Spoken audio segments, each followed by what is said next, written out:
peut transformer le monde, on ne doit pas se résigner.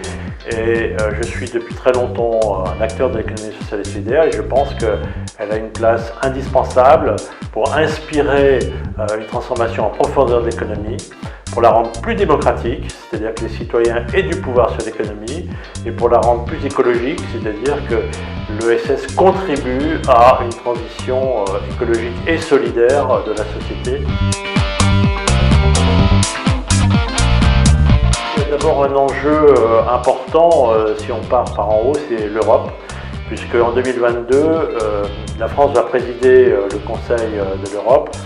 Bien sûr, l'enjeu présidentiel français, est-ce qu'il est possible que dans les échéances politiques de 2022, l'ESS ait de la place, qu'on montre qu'elle peut apporter des solutions. Donc dans les débats à la fois présidentiels et législatifs, c'est évidemment important. Et puis il y a un troisième enjeu, c'est de faire en sorte que ces dynamiques actives sur les territoires et des résultats produisent un effet de transition systémique. Des signaux tous les jours qui, la COP26 vient de le montrer, après le rapport du GIEC, etc.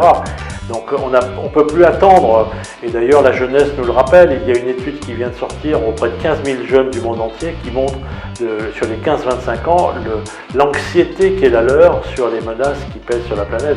Donc c'est ici et maintenant, ne perdons pas une minute, soyons volontaristes, soyons résistants et soyons résilients.